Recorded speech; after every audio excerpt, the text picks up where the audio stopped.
I had kids too late in life, I think.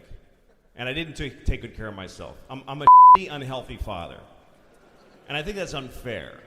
And I wish I'd taken care of myself when I was younger for their sake.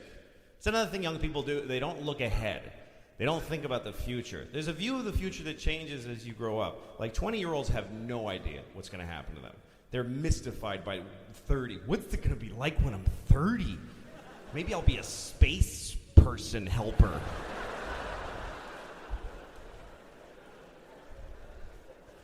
They don't have any idea that when you with your body, you're ruining the parent that you're going to be. If you're 35 and you're out of shape and you don't have kids, don't have kids. Because it's not fair to them. My kids deserve a 25-year-old father with a kid on his shoulders going, whoa! Whoa, I'm going to get you! I'm going to get you! I'm so not that guy. I'm not even the cool salt and pepper dude throwing the football through the tire on the Viagra commercial. I'm not even that guy.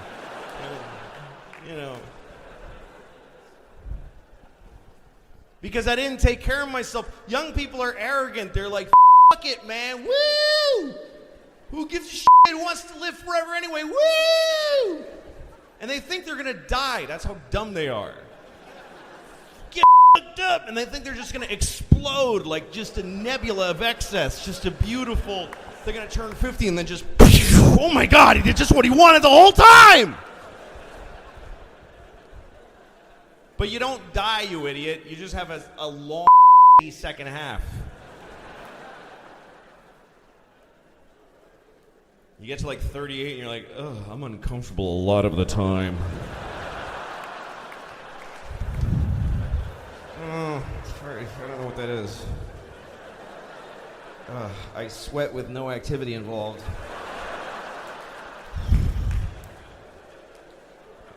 I mean, when I walk in the city in the summer, I have to touch a building when I'm walking. Like,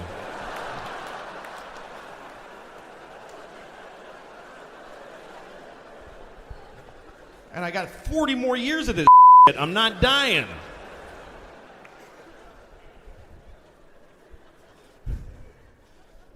Most of the abuse I've done to my body has been the way that I eat. I've only learned recently that food is supposed to be fuel that enables you to do things. Food, you're supposed to eat like a little piece of salmon and a berry and go, whoa, shit, look at this. Wow. Food is not supposed to be a disgusting, debilitating vice. You're not supposed to have to cancel because of what you ate.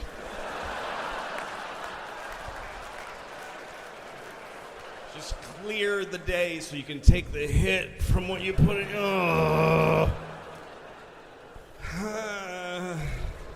That's all Americans. We're uncomfortably full all the time.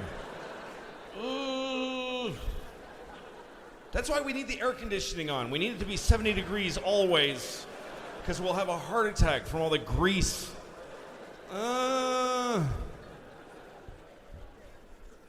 Do you know that it costs 10 times the fuel to air condition our homes than it does to heat them? Did you know that? 10 times the fuel, just for comfort. How shocking is that? Especially because it's not true. I made it up. But it's fun to...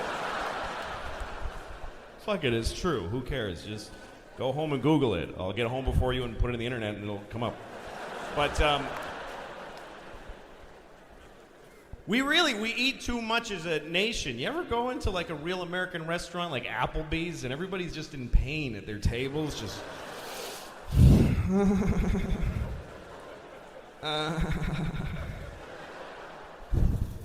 You have to lift your lungs up over the fat to make room to... I shouldn't have those. Do you want dessert? Yes, bring it, stupid. I'm fine. I'm just... trying to... You're supposed to eat with purpose.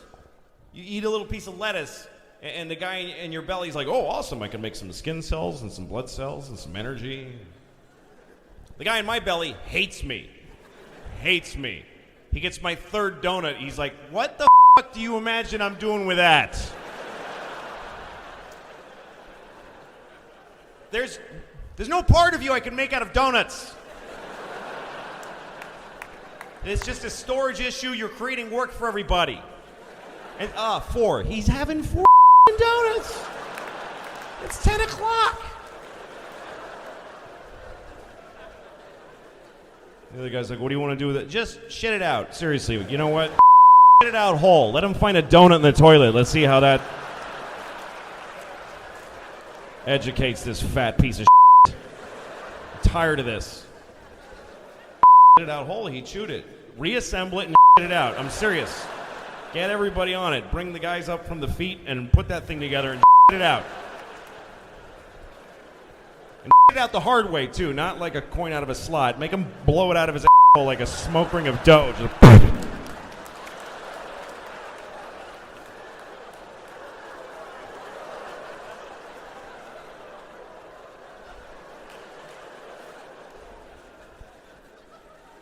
I just a coconut donut. It's perfect.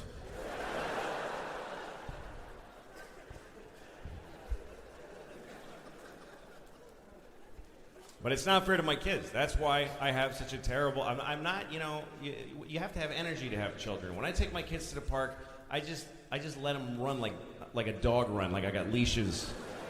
Just go. Daddy, chase us. I'm not chasing you.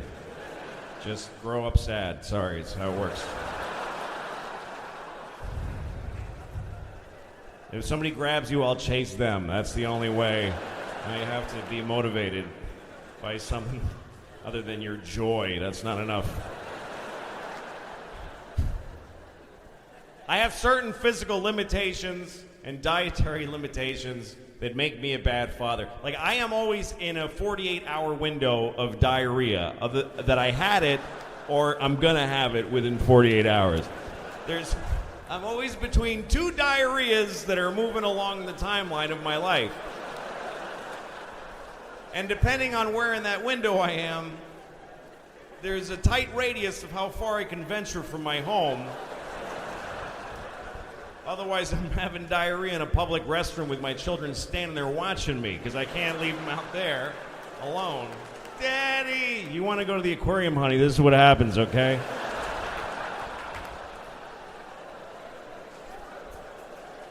It's not fair to them. It really isn't. And when you're not in good shape, you're less patient of a person. Well, we were doing the walkover, which we probably should have broadcasted today. Louis C.K. was telling us a horrific flying story. We told our little story, which now sounds like a cute little airy plane ride. Yeah. When we had to fly in during the storms into a Newark airport. After our Vegas show. After the Vegas show. And it was quite the bimpy ride on the way in. We hit the wall of clouds, and then it was nothing but pure whiteout clouds until we broke through. The ceiling was probably at 800 feet. Mm-hmm. Well, Louis flew an airline I would not fly. Really? No. United? I don't with United. Why? Exactly for the reason because they're cunts. That sounds like a take the bull by the horns pilot, though. That's the kind of guy I like. Because I was sitting there in the airport saying, what happened to us was we got on the plane. They loaded up first class. So we're sitting there drinking a drink. Sipping. And they start boarding, last class, as Kenny likes to call it. And all of a sudden they get an announcement, could you get up and leave the plane? There's now a delay. See, I thought they were just talking to coach people. Exactly. Because they smell the joint up. Right, because you get out because we don't want you in here while we're waiting. But they told everybody to get off the plane because there's going to be a delay. Plane because it's funny to us. We want to watch you get off and back on. Exactly. So they made us all get off the plane because of the delay, because of the weather. Right. Then they tell us it's going to be, like an hour or two. Yeah. And meanwhile, 10 minutes later or so, they go, all right, back on. We got a window. Yeah, get in. Everyone back on. So we all run back on the plane. Yeah. And during that time, though, I say, I want a pilot, a man that was been in wars, that just goes, something? F*** this. Yeah. I've flown in this shit before. We're going for it. Right. Well, that's what I have. And just there, you have that. Yeah, no, sometimes you get a pilot who says stuff like, I had a pilot once who said, they're not letting us take off. LA's locking down because of the weather there, but I anticipate that it'll clear up by the time we get there. So I'm actually telling them we're going to Las Vegas. I've had a pilot say this, and then we'll reroute. You're lying to the tower. Don't lie to them. Control, we're going to, Las Vegas, Colorado. Is it Nevada? Nevada. Las Vegas, Nevada. Yeah. Well, we might take a turn somewhere before that. We're going to Los.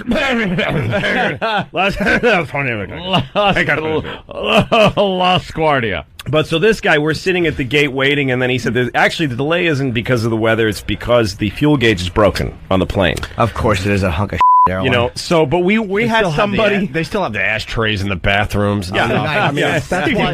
That's why That equipment is old. That's why I can't fly United. I had to once, and I saw, like... ashtrays they still didn't take out of the bathroom, which means, wow, this plane's pretty old. And then they had like a razor dispenser or something. Yeah, you could actually get a razor blade on You the could shave. Yes. Right here in the plane, you can shave if you want. The miracle of modern flight. Yes. Fucking nice. Light up a lucky strike and join us on a transcontinental flight with no stops. It's the miracle. As soon as I saw the old ashtrays, and it might not have been United, but it was some airline, it was a white knuckler all the way. Yes, and the seats to the have that kind of destination. 60s Mike Brady stand kind of pattern on them. Like, oh, great. If the seats are old, how old is the engine, really? Exactly. You're going to tell me they replaced them. Great. That's still not going to give me comfort. But Contact. Contact. And the engines are made from space-age polymers. Yes.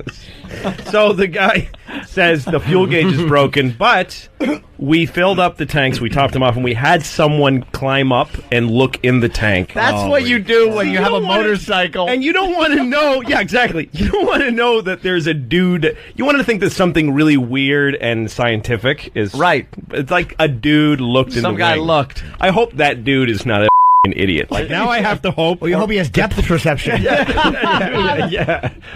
And hoping he's not just hungover. Like, oh, yeah, I checked. Exactly.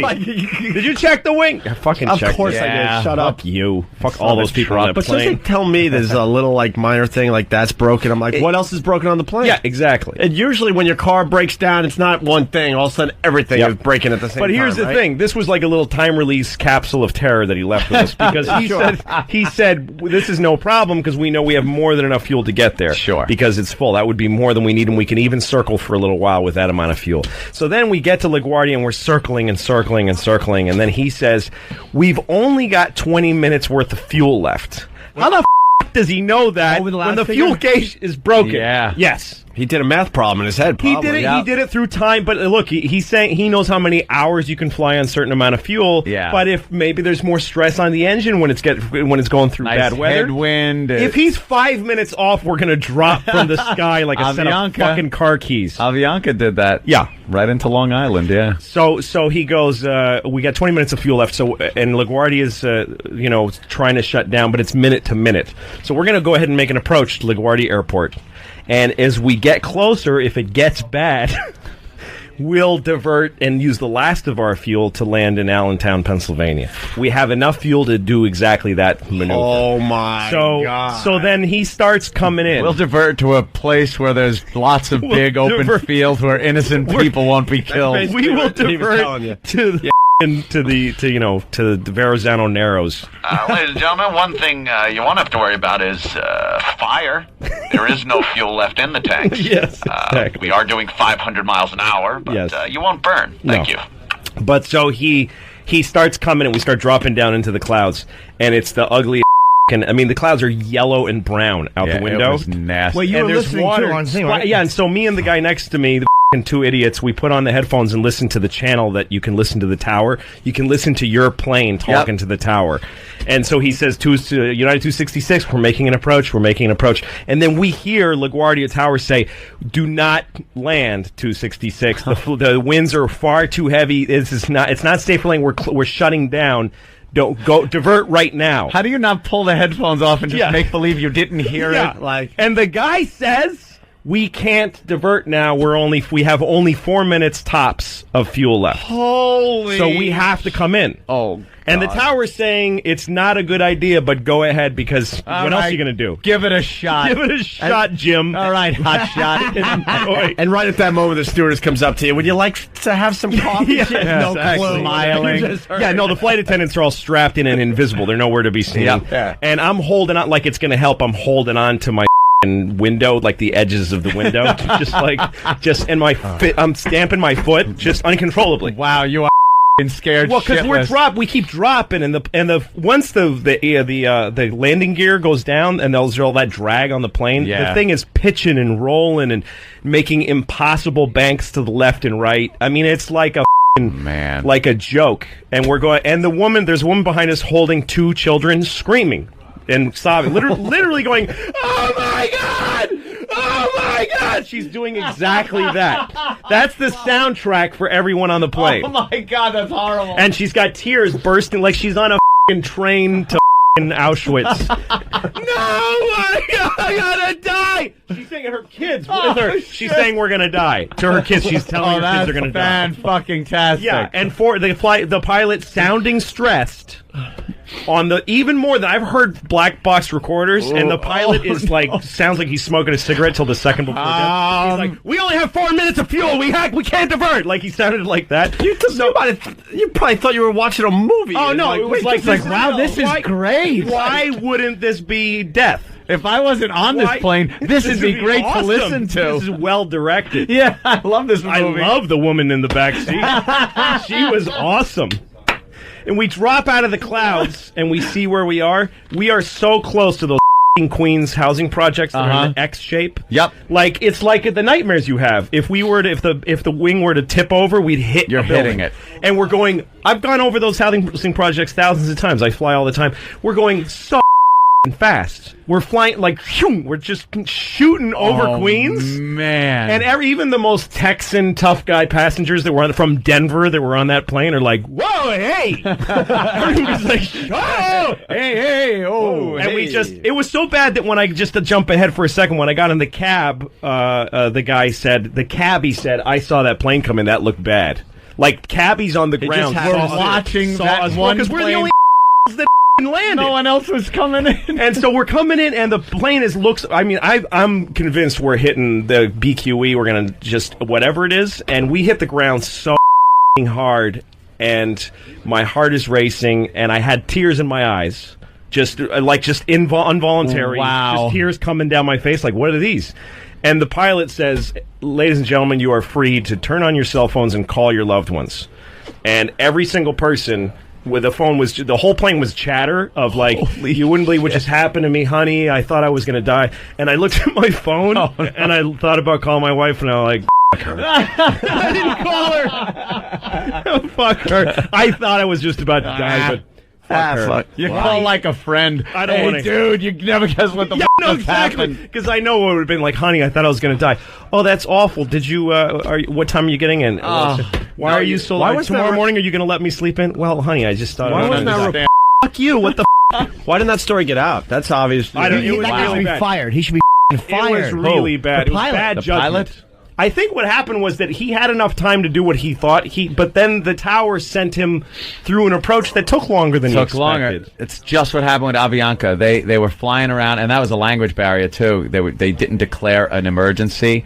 They declared something that was just under an emergency. Yeah. So they kept diverting them from airport to airport and making them circle, and the plane ran out of gas. Yep. And the people that survived the crash were like, all of a sudden you hear this silence, and all you hear is the wind wishing over the wings. Whoosh, whoosh, no more. And you know how the noise of the engines kind of cancels out noise in the cabin? Yeah, no. You hear everything. Yeah. You hear the people in the back row if you're in first class, and just. And they crashed into the woods. Yep. No fire, no explosion, just cracking trees and a lot of people live because of that. Right on, kind of near where I live. No, when? When you run out of about fuel 10, on a 12, plane, maybe it's not like longer when now. you run out of Maybe gas longer, on a 15. car. When you run out of gas on a car, you can actually like use the starter motor to get it a little further. You can kind of keep sputtering. But on a plane, it's and gone. you can stop and get the fuck out, Yes. no matter where you are in a car. How did the dudes? Because he told us that he couldn't be sure how much fuel there was on the plane before we left. Right. He said, "We know the gauges are wrong, but we're going to go anyway because we've seen the gas." So then you bet it. Well, then, you know something? But when you get that close, you go, "Let's land now." You might even be able to justify that if you're going from point A to point B without any That's it. problems. That's if fine. you're going into weather where Yeah. you're going to have to circle. And when you're now- talking now you about don't we do have that. 4 minutes. 4 minutes. 4 minutes left. How If fast you're is that? 1 4 minute minutes. off, you're dead, and he Holy has no shit. gauge. That 4 minutes is not 4 minutes in a dentist chair. Yeah. That 4 minutes is 4 minutes on Yeah. on a roller coaster. See, all of our That's a pilots fast now, fucking. all of our pilots are Vietnam combat tested pilots, but they're also up Vietnam vets that kind of don't give a shit. They've seen That's what I everything. want. Yeah. They just Yeah. think you're a bunch of faggots whining on the back of Yeah, the all you plane. people that call me a baby killer, we're going in. Yeah. It was 1990. Avianca. That's a Awful. that's a great. That is a story. harrowing experience. Worst flight ever for you, I guess, right? Easily. I mean, Yeah. I'm a platinum and 15 Yeah, different airlines. I fly a million miles, constantly. probably, yeah. I fly through bad weather all the. I sleep through it. I don't give a shit. I Yeah. actually have often turned to people around me on planes that look scared and said, "I've seen this. This is nothing. Don't worry. I don't care. I like flying." The lady behind me, by the way, I kept yelling back, "We're okay!" Like I kept yelling at her. And I was yelling at myself, okay. We're gonna be okay. We're gonna be okay. Worst thing I ever. A lot of my memories I don't like. I don't like when I was a teenager. I hated all that time. I hated being a teenager. And then I discovered drugs. And then that's all I gave a shit about. I don't know how I'm going to tell my kids. How the fuck do you compete with that? How do you take a miserable person with no control over their lives and tell them with a straight face, "Oh, you can't do drugs. You can't do that, baby.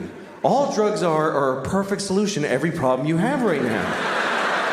How do you beat that? Drugs are so good that they'll ruin your life. I mean, that's how good they are. I can't do drugs now because I'm 44, and I can't hook it up. I can't make that happen. If you're 44 and you want to get high, you got to hurt your back. That's pretty much the only option you have. Hurt your back, get some Percocet, and then you go, "I'm gonna get a babysitter and take 3 at a diner." Like, just sad. I'm a little drowsy. Woo! I never really could have like I wish I was a drunk. Like that, I love romantically the idea of being a real drunk in my bathrobe all day. Everybody who loves me is always crying. He's destroying himself. I can't watch anymore. Showing up at my kid's school play halfway through. "You show who you are, baby!" I wish I could be that guy. But I can't drink because I just get tired. I go to sleep. I don't know how people drink and then do shit. Like when I see movies or TV shows where there's people in an office having a power meeting and they're clink, clink, they're making a drink in the daylight with a tie on. "Well, Senator, hope you play ball with us in this construction deal, if you know what I'm saying." "Yeah, well, I'll see what's in it for me." How is the next scene not all those people just lying on the floor like, "Oh, fuck. I can't believe I drank whiskey at noon."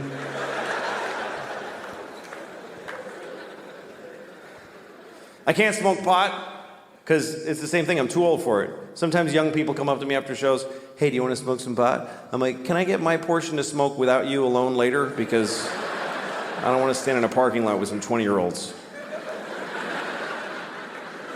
Last time I got high, I was in Kansas City, and I got high because I was in Kansas City, and it was shitty.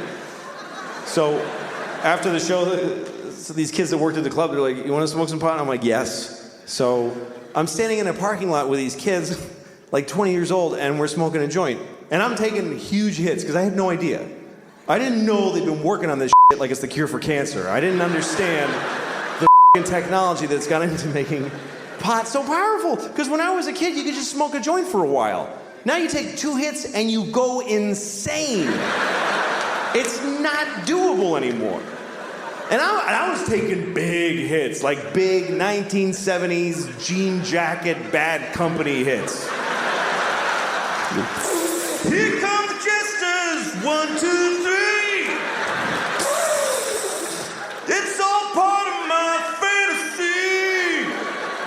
Yeah. And even the kid with the wooden hole of no ear, the absence of flesh in his ear with wood, I don't know what that is. Even he was like, "That you should be careful, that's a lot of pot. That's very strong marijuana." Yeah, I'm running with the devil. Just and in about 10 seconds, everything just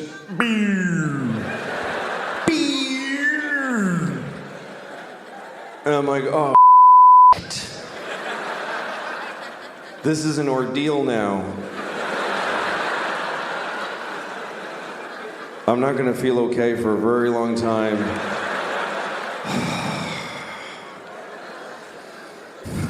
And everybody's just standing around and talking, and I'm hoping, like I'm really hoping that I look like this.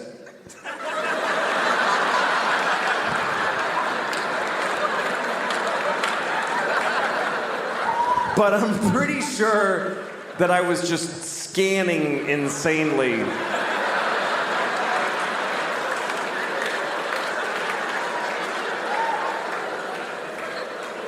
I was actually counting, like, look at her for 5, 4, 3, 2, 1. Switch to him. 5, 4, 3, 2. Randomize. Don't go in the same direction. 5, 4, 3. Nod your head. That looks like you're listening if you nod your head.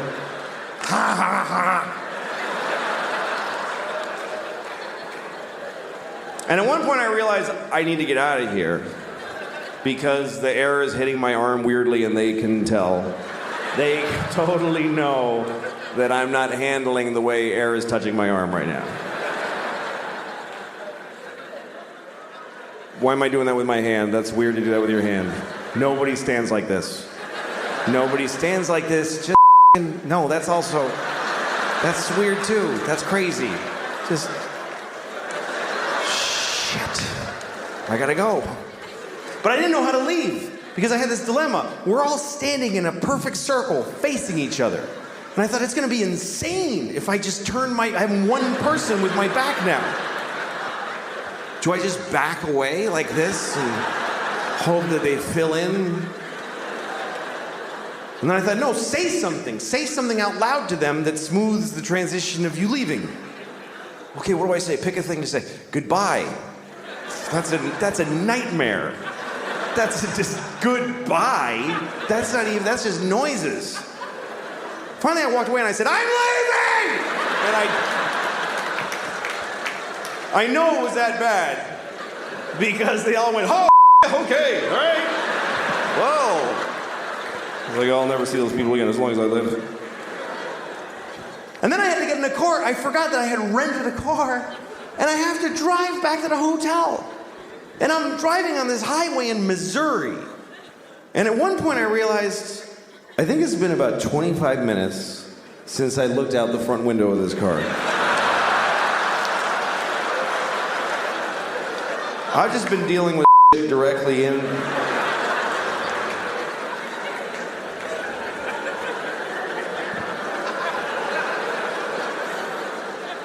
Shit. There's a whole spectrum of responsibility out here. I'm supposed to take part in this.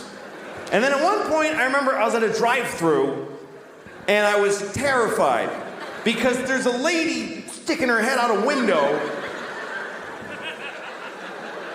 and she's mad. She's going, sir, sir. I just kept saying, I don't know. I had the window closed. I had no idea. What part of the transaction did I pay yet? Have I ordered? Have I been sitting here for 40 minutes just eating at the window and I ate the paper and everything? Sir! And I just went, I don't want it! And I just bolted.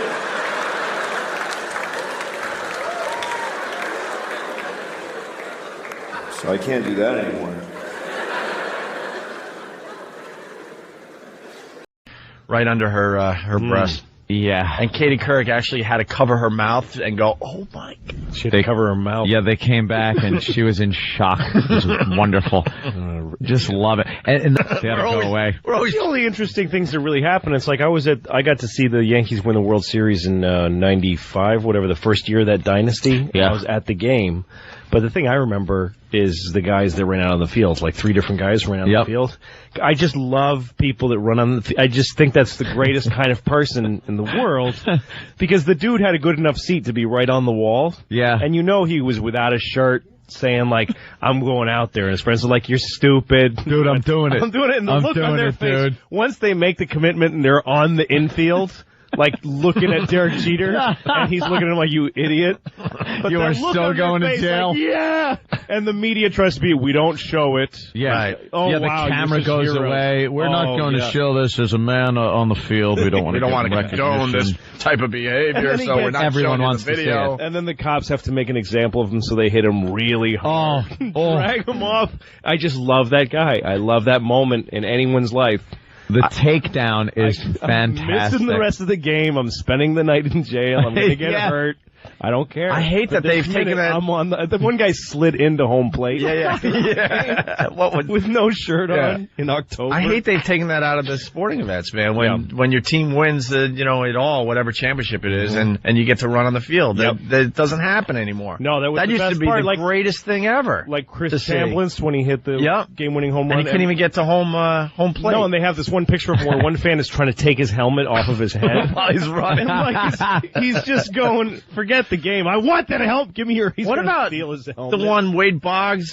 He's on the horse backwards, and everyone is out of the stands, and he's got champagne and on a cop's horse. a cop's horse backwards, and the fans are all over the field. I mean, you miss those moments. It used to be part. When you just would see the sea of people just coming over the wall. Yeah, And they would still do it when destroy they the make place. movies about it. They'll still shoot it that way. Yeah. Yeah, Like they're allowed to. But now your team wins and everyone has their bang sticks or whatever in the stands. Who cares? Well, like a half hour before the game is over, they put a line of police on horseback. They Make sure it surround ain't the gonna whole happen. field. Right. You're not jumping out in front of that. And you have your noisemakers. You'd have to be, how drunk do you have to be to jump into a You used horse? to come to the game with a jar because you know you're taking some of the field home with you. Yep. All right, let's. Murder is a weird law structure also. That is not a sentence. Didn't make any sense. But murder should be simple because it's a binary crime. You kill somebody or you don't. They're alive or they're dead. It's one or the other. But the laws around murder are a little murky. One person can kill somebody, get 100 years. Somebody else gets 20. Why? What's the difference? Here's what they base your sentence on with murder. They base it on how you felt when you murdered them. That's weirdly important. They say, okay, you shot him in the face. But what was up with you, man? Like, what was going on? Like, come on.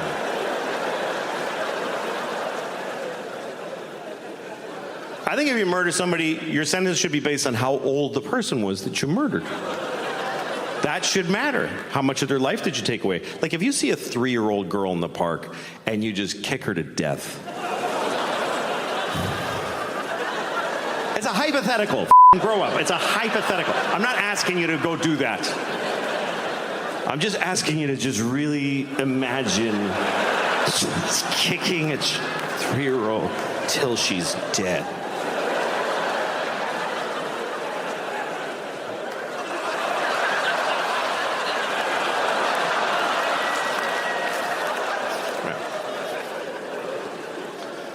If you kill a 3-year-old, you should do a lot of time. You should do a lot of time, unless she's got like diabetes. You got to work it all in. But what if you kill somebody who's like 98? He's 98 and he's like in a hospice. He's not even good 98. He's in a hospice. You know what hospice is? It's like a hospital, but they don't try to help you. And say there's a guy he's like 98 in a hospice. He's got cancer and AIDS and COVID. And he's like, "Ugh," and they just unplugged him. And right then you walk in.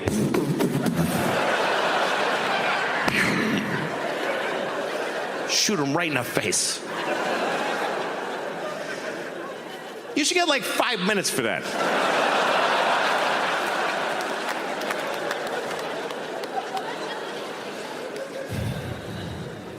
I was thinking about that today. I was, because I'm going to see my dad next week. And my dad, let me tell you something, okay? My father is not in a hospice. My dad is in a facility being kept alive.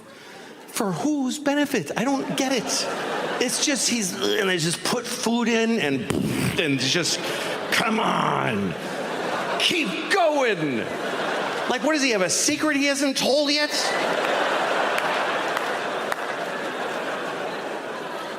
Because, look, my mom just died. She just died. That's how it works. By the way, for you young people, here's how life goes. One of your parents is going to die, and the other one is just never going to die. They just will never die, ever.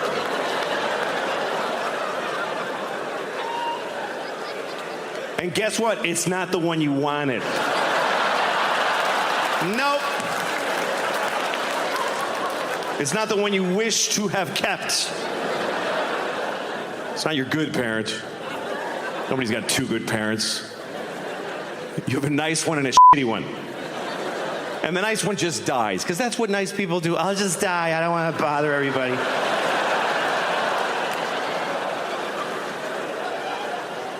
And the shitty one just hangs in there. Yes, I'm still here. Another day of this. Why? What the for the long life? You can live too long, I think. You can live too long. Some people are 100. Get the out of here. Nobody knows you.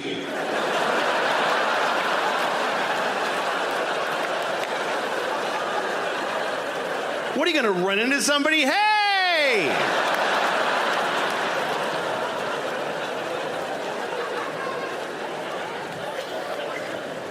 Some people are even older.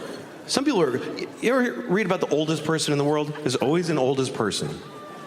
And sometimes you read about them because the other one just died. That's when they tell you that there's a new oldest person. Last one I read about was 114. 114. He's a teenager after 100.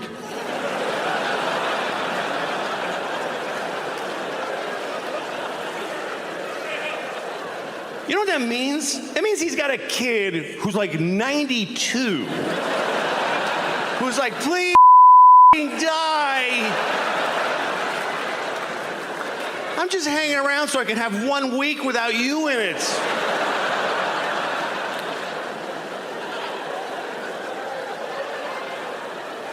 Comedians have gone up against Louis. Yeah.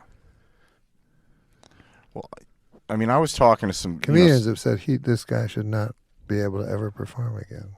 Yeah, I mean, they all come. If you're a murderer, I'm sorry. No, I'm go. Sorry, I'm sorry. But if you're a murderer, you go to jail, and they let you off, 20 years later, and then you try to get a job as a busboy. And if the guy says, "I'm not hiring that guy, he murdered," and you go, but he did his penance, and now you give him a job. That's the humane thing to do. And people go, well, what about the murdered person? And you go, well, of course, he got worse. Yeah. The guy that lost his life, he's doing worse. But it doesn't mean you can't forgive or it's impossible to forgive. I also don't feel anyone owes me an apology in public,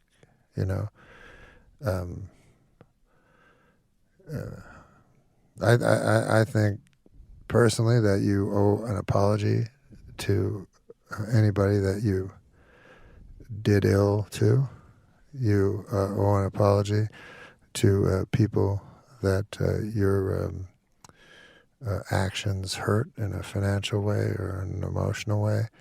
But nobody owes me an apology, So that's where your shock about comedians comes from. Yeah, because because I don't understand why they're so.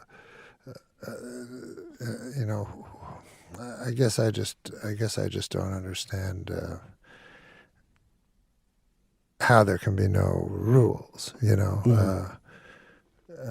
if the rules are drawn out and set down, then that's one thing. But you know, I always thought the audience would decide whether you're an objectionable comic or even a good comic. You know, and so. Louis went up here at the Comedy Cellar, and the audience let him know. I don't know what happened. I wasn't there. But if the audience don't like him, then the club won't book him. I mean, that's how things work. And, you know, just because your heart can break for more than one person at the same time, you know, and a person can do a bad thing and you can feel sorry for that person while feeling worse for the person that had the bad thing done to them. This is all so self-evident. It's hard for me to unpack, but I wanted to use the word unpack. Hey, this is interesting. The other day, a guy told me to a bag of dicks. That was interesting. I never heard that before. Total stranger told me to a bag of dicks. A whole bag of them.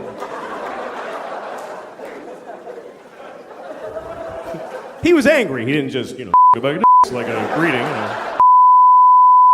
A bag of dicks to you too, sir. Thank you very much. Yes. It's a lovely day for several bags of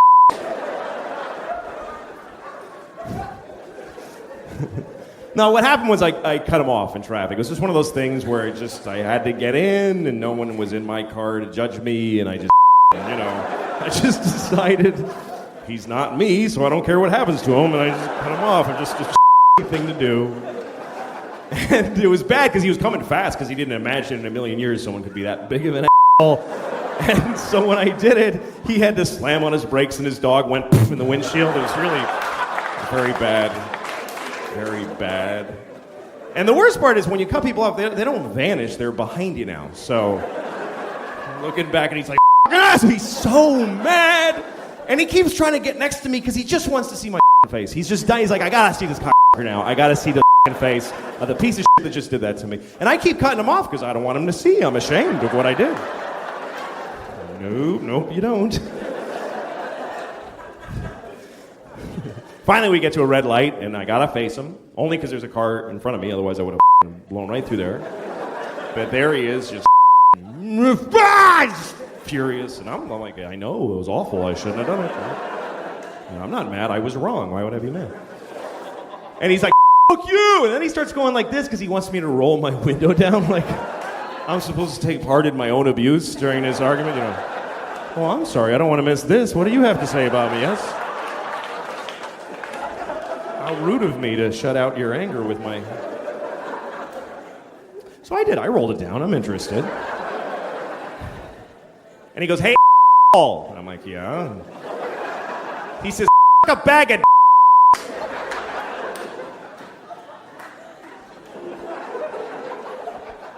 Then he drove away. And I was kind of sad that he drove away because I had a lot of questions. That concept of in a bag of it's just weird. Like, first of all, when you picture a bag of what do you see when you picture a bag of Is it like a plastic bag and they're all mushed in together like chicken parts and with a date written on it with Sharpie, keep it in the freezer? Or is it like a paper bag and they're sticking out like baguettes, kind of like you went shopping? Bringing home a bag of for the kids? Here you go, Susie, take a blue one. Like a little... I don't know, they were hanging in a window somewhere. Give me two of those. And how do you a bag of What does he want me to do? Does he want me to take a bag of and it? Like the side of the bag? Or does he want me to open the bag and each individually and throw the used ones in a bowl like edamame shells? Like that?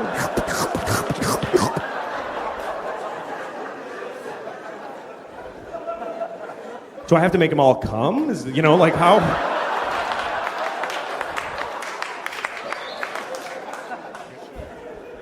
I don't know. I never even sucked one dick, so it's not an area that I understand. I've never sucked a dick. Isn't that weird? I've never sucked a dick my whole life. That's weird to me. It is. It's weird. Because almost everybody has sucked a dick. When you think about it, most people on Earth, it's true. Because 51% of the population are women, and they then there's all the gay guys that then there's all the straight guys who have been forced to suck a dick under various circumstances. So there's only like 1,000 of us out there who never blew anyone. Just a bunch of selfish that are getting blown and not blown back, It's like that's what people do. We all and I haven't done it. And I don't have like a big reason not to either. I don't have a policy against a dick. It's not something I'm against doing. I just have never seen a dick I wanted to suck. That's really what it comes down to. I've never seen a penis that inspired me to suck it. Every dick I've ever seen has bummed me out. I hate them. I hate them. They ruin my day when I see them, but that's just so far. I mean, how the f*** do I know? There might be this guy right here might have a beautiful This guy, if I saw his dick, I might go, oh, that shit's going in my mouth right now. And I'd have to blow him. And hold him down and blow him. That's the kind of, I would like rape blow people. That's what I would like, hold a guy down and blow him despite him. That's the kind of shit I would do. Just to, I'm just saying I'm not prejudiced. I haven't seen that many. There's billions, literally billions of dicks in the world, and I've seen like 40 at the most. So how the f*** would I know? What, is that too many? Yeah, that's too many, right? 40, Jesus Christ. I'm only 39. It's a year plus another one. Why am I saying 40? That's a lot. That's like 2 bags of dicks right there. At least 40. All right. I never understood people judging people for the way they have sex. So some people get angry at homosexuals just for being gay. They get mad at them. Arr! I never really understood that, because they're just having sex with each other. It's like I can understand if gay people were just running out in the streets, just f***ing people in the ass willy-nilly, just like a pestilence, like without asking, Like you're at the ATM. Hey, what the f***? Jesus! God damn it! Some faggot just f***ed me right in the ass. Seriously. Fucking right through my pants. He ruined my new pants. This fucking shit. Another one. God damn it. I gotta get the f*** home. This is ridiculous.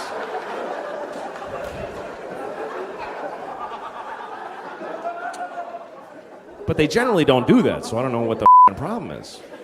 People get mad. They don't want them to don't get married. Well, you don't have to go to the wedding. What the you don't have to buy him anything? It doesn't matter. So, some people go like, well, then a guy will marry his dog. Good. And I hope he blows his dog. Who gives a shit? It doesn't matter. It doesn't have any effect on your life. What the do you care?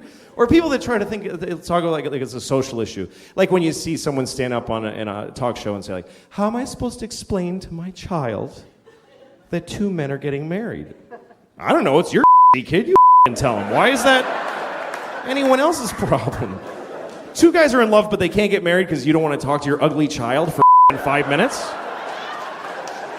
Who cares about your kid? He's probably a faggot anyway. How stupid is that? All right.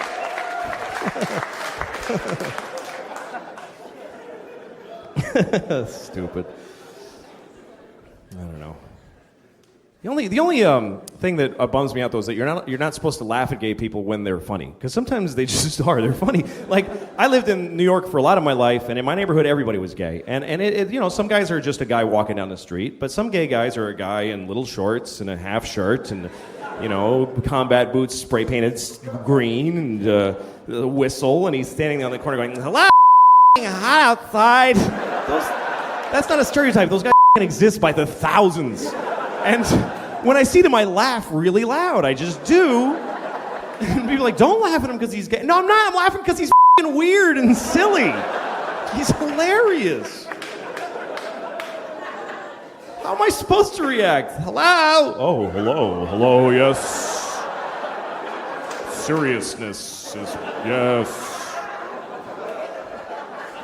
It's stupid. friend of mine sent me a porn the other day. Folks can just send you pornography now. It was a porn. It was two old men, like really old guys, really old, and they were sucking each other's cocks, like really sucking each other's cocks. They were so old. I was surprised they were doing anything. But there they were. One of them's like sitting on the edge of a bed, and his socks have fallen, you know. And the other guy's on his knees on a pillow, and he's just fucking blowing the guy. Then they switched places. I watched long enough to see them switch places.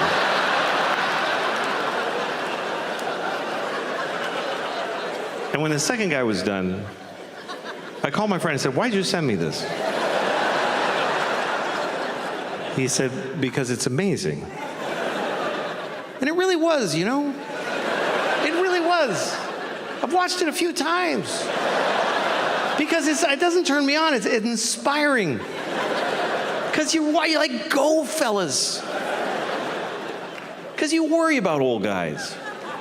You know, you see an old man walking by himself with just a grapefruit in a plastic bag, you know? And you're like, oh, shit, that's horrible. Maybe he's going to suck another guy's cock. Life might be better than you think.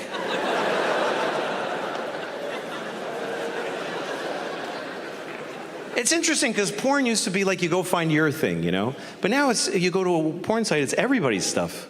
You can put in a search word to narrow it down, or you can look around. Find new things. I saw a fart porn one time. It was a fart porn. I never thought I'd be turned on by farts. I'm not interested in farts. Farts are okay. I'm farting right now. I've been farting this whole time. And I didn't want to watch it because it was a fart porn. It was because of the title. The title is what got me. The title was, "Nice Girl Farts in Your Face." Who's not going to watch that? Nice girl farts in your face. So I click on it. And there's this girl standing there. I'm like, she is nice. She's totally nice. Just a nice girl standing there. Pink sweater with little blue buttons on it. And she's looking in the camera and she says, "Hi, I'm so glad to see you." And I was like, wow, she made me feel good, you know? And then she turns around like she's reaching, she goes, "I gotta show you something I bought." And she's reaching up and all of a sudden, and I was like, oh my God.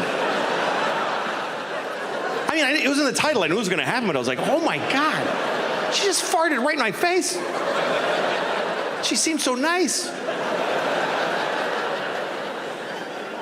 But the best part is when her reaction, because I thought she would be like, "That's right, I farted in your face." But she wasn't. She was like, "Oh my God. Oh my God, I'm so sorry. I can't believe that happened." I've never been that hard in my entire life. I was so excited. Because I realized it's not really about the fart. It's about the shame. It's about the sexy shame of a truly nice girl who just thunder farted right in your face, and she regrets it. Here's the worst part. I can't find one that good again. I can't. They're never that good. I've been chasing the dragon on this fart porn for months. It's just always some bored chick. Hello. Like, come on. Tighten it up, would you? A little bit?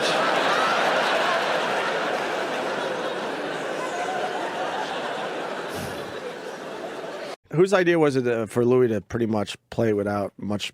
Well, no, just to have Louis Anderson as the mom, I guess is what I said. Zach and I and John Kreisel, the really talented kid who directs the show, we were talking about his mom. Who's going to be the mom? We knew the mom was a big character, so we're going on IMDb looking at old lady actors, and nobody's getting us excited. And I said to Zach, "What is your mom in your head? What does your mom sound like? Like, what kind of person is she?" Because we're just looking for old ladies. Yeah. Who's the character? And he goes, "Well, she's like, you know, champ. Like he did that. I'm like, "Oh, you mean Louis Anderson?" Like, and we all laughed. It was a joke. Yeah. And then there was a pause, and I said, "Why don't we get Louis Anderson?" And we just all tested it in our heads for 2 seconds. We're like, if we can get him, it's him. If we can get him, it's him. So I got my manager and said, get me Louis Anderson's number. I know Louis a little, but I didn't, have a personal connection. So I called him and I said, hi, Louis, it's Louis. We're doing this show for Zach, and we want you to play his mother. And there's this quiet, and then when I hear, I love it. And I said, you're not playing a woman. It's not a character. It's you in a dress. And he goes, that's the only way I'll do it. No heavy makeup, no heavy drag. Just I'm a woman, but I'm playing me. Mm-hmm. He got it right away. And then when we made the pilot, that was the test because we didn't know what it was going to be. Yeah, we're like, I don't know if he can act. I don't know if he's right for this. And then he did this scene with Zach, and he improvised the whole scene, and he was amazing. It was one of those things where you're filming something and you're like holding your breath, like, I can't believe what we're getting. It's one of the best performances I ever saw through the whole season. He makes me cry as this lady. It's great. I wrote and directed Pootie Tang. Pootie Tang, and about the visual elements of the movie, and he seemed to think that I approached it as a filmmaker, which I did. And he noticed that I hired Willie Courant as the director of photography for Pootie Tang, and Willie Courant was an eminent kind of new wave French, very old director of photography who made films with Serge Gainsbourg, and he made a film with Godard, Masculine Feminine, and worked with a lot of other great filmmakers. And he was an amazing guy to work with. I took Pootie Tang very seriously as a film. I wanted to be a film director and direct a real movie about a guy who talks in a undiscernible language. It wasn't, and actually I probably wish it was more of a tough sell, but it was supposed to be just a weird, quirky movie made for a small amount of money, but then people got excited that it might be a franchisable character, so they put a lot more expectation. Yeah, I think that's. I mean, when we were shooting the movie was a great time, but then they started coming and visiting and saying how great they thought it was, and that was really scary. So later down the line, when we were editing, they had a lot of high number expectations of it that it never could have achieved. But their process of trying to get it there was very painful to the film and me. But overall, it was a good thing to happen. They took me off well, I had already shot it, and it was during the editing process. They hated my cut. They fired my editor, got another guy, and let me do one more cut. I made that movie exactly the way I wanted to. And in cutting it, I found out, first of all, that I had made a flawed movie. Like, it wasn't good. Yeah. I didn't make a beautiful movie that Paramount destroyed. I made a flawed movie that didn't really hang together as a feature. I would, with the wisdom I have now, I would have, if I were them, just let it be released the way I made it. Yeah. And just see what happens. It wasn't a big risk. It was a $3 million movie. Yeah. And Chris Rock was in it. Yeah. It made its money back the first weekend. It was fine. Yeah. I would have just let it go because they wasted an enormous amount of money. They recut for almost a year. And they just poured money into it trying to make it better, and it never was going to be any better. It just got worse. Yeah, Pootie Tang was the character we did on the Chris Rock show. Well, Chris asked me, do you think there's a movie in that guy? And I said, that's a little nutty, but I'll try it. I wanted to make movies, very badly. I remember that point. Right. It was a great moment in my life. They summon you. I got flown out to L.A. First class. I have no idea. Well, I smelled something, but they took me to Paramount, those gates. It's like you feel like that you're going to the White House, and I went to John Goldwyn's office. He was Samuel Goldwyn's grandson. Sure. I was in this big office, and I used to drive by the Paramount lot thinking, I wonder if I could ever get in that gate. And here I'm in John Goldwyn's office, Samuel Goldwyn's grandson, going, this movie is horrible and unreleasable, screaming at me. And I should have been thinking, oh, this is the depth of my career. But I was just thinking, wow, gee whiz. This is Hollywood. Yeah. This guy is, powerful, and he hates me, and, wow. And so I'm in his office. I'm in the most important office at Paramount. He was running the studio at the time, and I remember I walked in and he's shaking a little. He was so mad. And he just unloads. Everybody was there that was involved in the movie. He just unloaded on me and said, this movie is unreleasable. You have wasted my money. This is irresponsible. I have a problem with everyone here. And then this guy who was the president of MTV Films, they said, well, John, I don't think you really got the film. How dare you say that to me? He started screaming at company presidents because of my movie. His voice was shaking. I guess, well, you never made a movie he hated that deeply. But the thing was that ran down like details. It's like, oh, and then why would a man who shuns every woman and makes a beautiful woman drink milk from a saucer on the floor fall for such an ugly, disgusting pig of a floozy? And he was really angry that Pootie fell for the woman that he did. And I said, wow, you really paid attention. You really got into that. You know, he wasn't going like, what do we waste our money on? He didn't like make calls during the movie. He watched and he said, no, that's wrong. And so I was very proud of that. And Pootie Tang would never do that. No, yeah. I mean, it hurt. It was painful. Better than you knew Pootie. To go through that and then get kicked out of the editing room and just you feel shudders in your body of, wow, these guys don't mess around. But it's kind of hate like, is real. Yeah, but it would be like if Mike Tyson like kicked your ass. Part of you would be going, oh, cool, it's Mike Tyson. This is what it's like to get my ass kicked by Mike Tyson. I'll never forget that moment because I feel all I wanted to do was make movies at the time, and that was being destroyed by Samuel Goldwyn's grandson. And I'm sitting there, but a part of me was outside of my body going, you are in the Paramount big office being yelled at by how cool is this?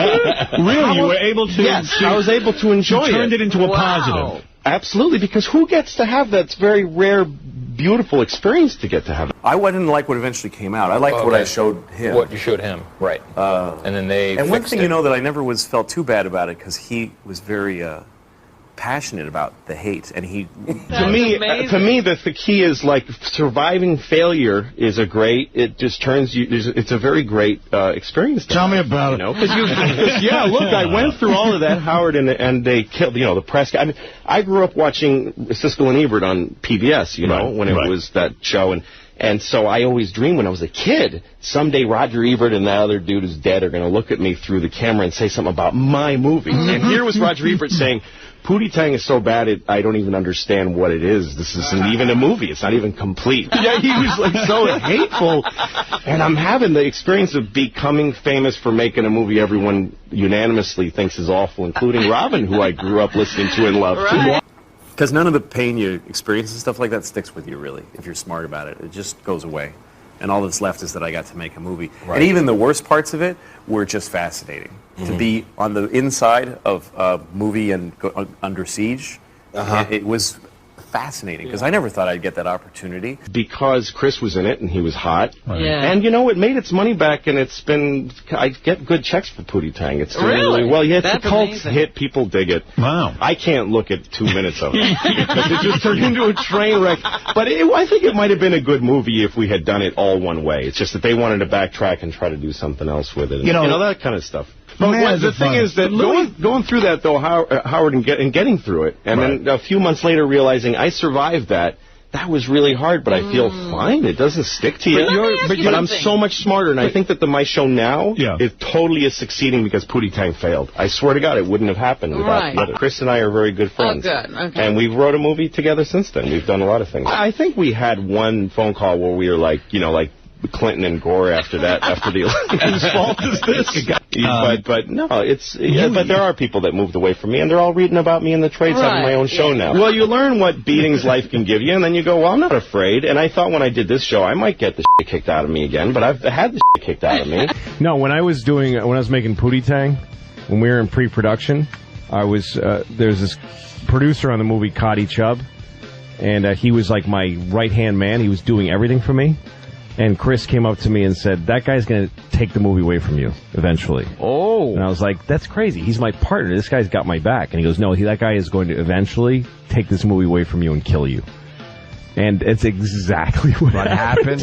Wow. Like, he just knew it. He didn't even know the guy. He saw the two of us talking, and he's like, yeah, that's the guy. That's the guy they picked to watch you and help you, and then in the end, he's going to screw you.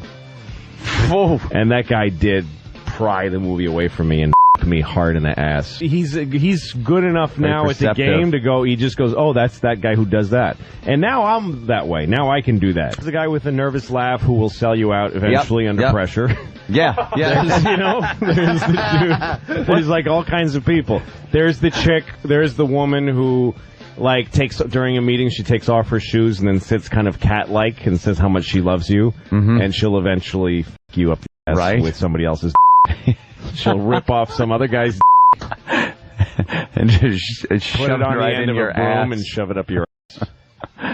But you learn the players because they're not the thing they're not good at is changing shape or No, tactics. They're not shape changers. No, they're not. They're just Very obvious. vicious but they're not. They're you can walk around them once you learn the greatest. terrain. I wish I It's could. not the I white wish I guys. could find the tape from when I did Pootie Tang. There's a part in the movie where he makes a hit record, but it's silence. There's no sound to it. So there's a montage of all these people reacting to it, and it was in the script. It just said a young Asian boy is listening to the Nothing, and his father runs in the room and says, "Turn that noise down." Like any father would. Yeah. And I just wrote Asian just because that's what I saw. I didn't want, but every auditioner, every single one. The audition goes the same as "What?" Oh, and then really? you hear me or the person auditioning going, "It's not supposed to be a stereotype Asian." And then the actor goes, "Oh, I'm sorry," and then he just does it as the good American that he is. Because none of them were.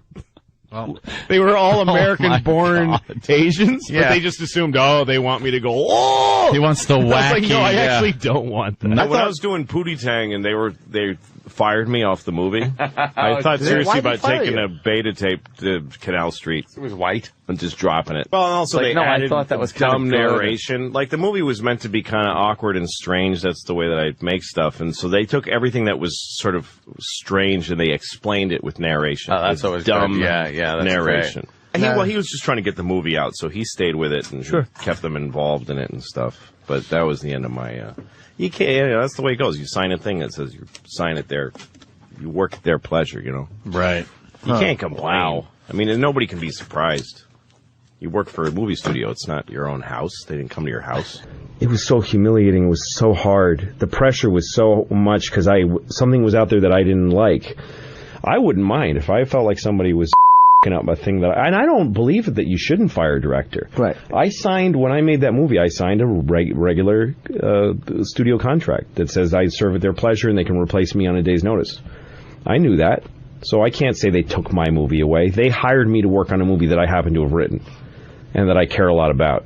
But I got thrown off because I wasn't doing what they wanted. That's the way it works. I had a meeting with a big director at the time who told me some things that you can do.